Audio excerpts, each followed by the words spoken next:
देवता भी वहीं बैठे थे। देवताओं ने कहा ब्रह्मा जी के पास क्यों नहीं है, वो तो सृष्टि का निर्माण करते हैं। बोला महाराज वो रचना का कार्य करते, रचना में लगे रहते हैं, ब्रह्मांड के लिए समय कहां। नारद जी बैठे थे। बोला मेरे भगवान विष्णु के पास तो जरूर होगा। बोला उनके पास कहां है? अगर उनके पास ही निस्वार्थ प्रेम होता तो वो मध्य रात्रि को मां लक्ष्मी को छोड़कर थोड़ी ना जाते, वो साथ लेकर जाते। बोला बात तो ठीक है। अब नारद जी ने कहा कि अगर प्रेम की पराकाष्ठा उनके पास है तो उनके बीच झगड़ा नहीं होना चाहिए। बोला नहीं। तो बोला मैं उनके बीच झगड़ा करवा दूं तो कहा वो तो बाद की बात है, लेकिन फिलहाल तो वहीं पर सबसे ज्यादा प्रेम है। अब महाराज बात आई गई होगी, सब अपने अपने स्थान पे चले गए। अब नारद जी इस इंतजार में कि कब भोले बाबा कहीं जाए, कब मैं मां पार्वती के पास जाऊं। एक दिन बाबा किसी काम से बाहर चले गए, मां पार्वती के पास पहुंचे नारद जी। और जैसे नारद जी पहुंचे तो नारद जी जाते क्या बोलते हैं? क्या बोलते हैं?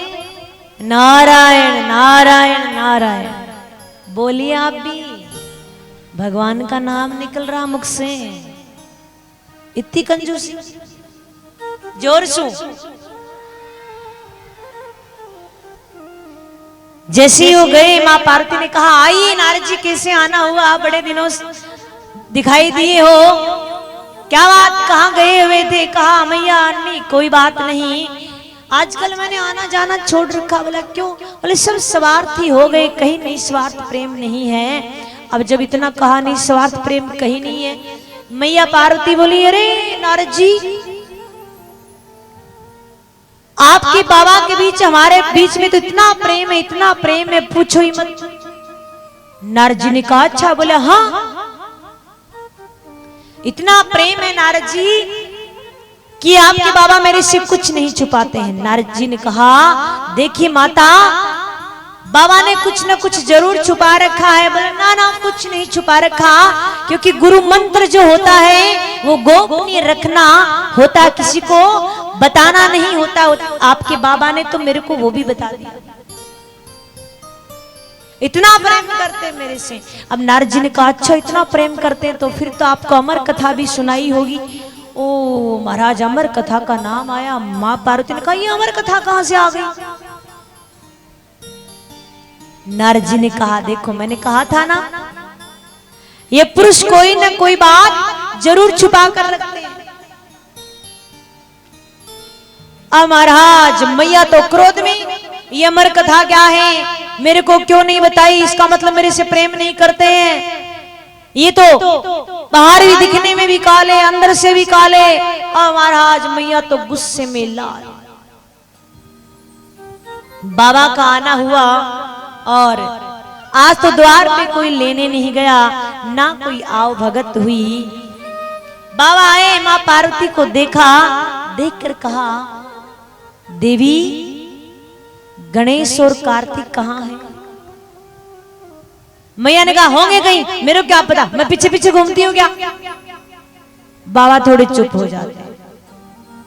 फिर बाबा बतियाने की कोशिश कर रहे हैं। बाबा पूछते हैं देवी आपकी तबीयत ठीक है? हाँ ठीक है। क्यों? थोड़ी सी भांग घोटने को नहीं मिली। लो महाराज अग्नि में घी डालने वाली बात हो गई, जैसे कहा भांग घोटने को नहीं मिली। मैया ने कहा बड़े बेटा को खीर बनाकर दूं, छोटे बेटा को लड्डू बनाकर दूं, तुम्हें भांग घोट कर दूं, क्या मैं इसी वजह से आई हूं? दोनों के बीच में काफी सी नोक झोंक होती है। अब बाबा पूछते हैं देवी बात क्या हो गई वो बताइए। बोला बात ये हो गई आप मेरे से कितना प्रेम करते हो? बोला बहुत करते हैं। बोले बहुत करते हो? बोला हाँ। तो बोले एक बात बताइए ये अमर कथा क्या है? अब जैसे नाम आया अमर कथा का, बाबा ने कहा ओ अमर कथा के बारे में किसी ने बता दिया। नेत्र बंद कर कर देखते हैं, पता लगता है कि नारद जी आए हैं। मन में विचार करते हैं कि ब्राह्मण देवता जहां भी जाते अपना कोई न कोई कार्य कर कर आते हैं। भावा ने कहा देवी ये भी कोई बड़ी बात है क्या, अब बता देंगे। मैया ने कहा अब तक क्यों नहीं बताया। बोला देवी अब तक इसलिए नहीं बताया कि तुम स्त्रियों की एक आदत होती है कि तुम किसी भी बात को छुपाकर नहीं रख सकते।